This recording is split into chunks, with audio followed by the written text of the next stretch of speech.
धोती धोती तोहरी मंदिरिया हथवा खियाइले हो धोती धोती तोहरी मंदिरिया हथवा खियाइले हो धोती धोती तोहरी मंदिरिया हथवा खियाइले हो तब नाही काहे मैया दया तोहरा सब नहीं काहे मैया दया तोहरा आइले हो सब नहीं काहे मैया धोती धोती तोहरी मंदिरिया हथवा खियाइले हो धोती धोती तोहरी मंदिरिया हथवा खियाइले हो तब नाही काहे मैया तब नाही काहे मैया तोहरा सब नहीं काहे मैया दया तोहरा आइले हो सब नहीं काहे मैया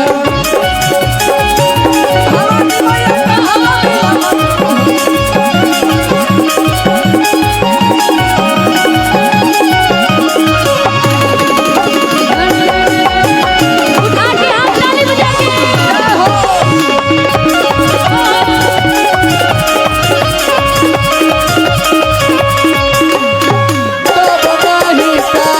दया तोहरा आइले हो सब नहीं काहे मैया दया तोहरा आइले हो सब नहीं काहे मैया कौआ बोले से पहिले आइला मंदिरवा मीठी मीठी ताली बजाई कौआ बोले से पहिले आइला मंदिरवा आइला मंदिरवा हो आइला मंदिरवा सेवा में हाजिर बाटे हमारी शरीरवा हमारी शरीरवा हो हमारी शरीरवा कौआ बोले से पहिले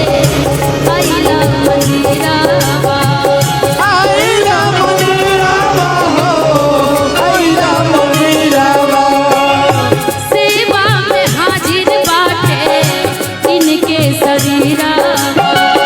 इनके शरीरवा हो इनके शरीरवा गबती गबती तोहरी भजनिया जय हो गबती गबती तोहरी भजनिया होठवा छुरइले हो गावती गावती तोहरी भजनिया होठवा झुरइले हो तब नाही काहे मैया तब नाही काहे मैया तोहरा सब नहीं काहे मैया दया तोहरा आइले हो सब नहीं काहे मैया अच्छा गमछी किन किन के हाथ में जरा एक बार गमछी अपने हाथ में लीजिएगा गमछी जिनके हाथ में है एक बार अपने हाथ में गमछी ले लीजिए ना भैया ऐसे हाँ ऐसे वाला अरे जरा लगना चाहिए कि भाई हाँ झारखंड में कार्यक्रम हो रहा है हाँ थोड़ा हाथों को उठा करके एकदम गमछी जिन जिन के हाथ में है अरे जिनके पास टोपी है जरा टोपी भी ले लीजिएगा कोई बात नहीं और मेरे साथ गाइए आइले हो ए माई हो किताब नाही काहे मैया मैया कि दया तोहरा आइले हो जय हो ये जब मैं गाना देखती हूँ बहुत सारे लोग मुझे इंस्टा पर टैग करते हैं और अधिकतर जागरण का कार्यक्रम जब झारखंड में होता है और यहाँ के लोग जब कलसा ले करके मेरे इस गाने पे और जब मुझे वीडियो बना के टैग करते तो मुझे बड़ा अच्छा लगता है। कौन कौन इस गाना को सुना है जरा एक बार हाथ उठा के बता दीजिए उठा के। क्या बात है, बोलिए सच्चे दरबार की जय हो।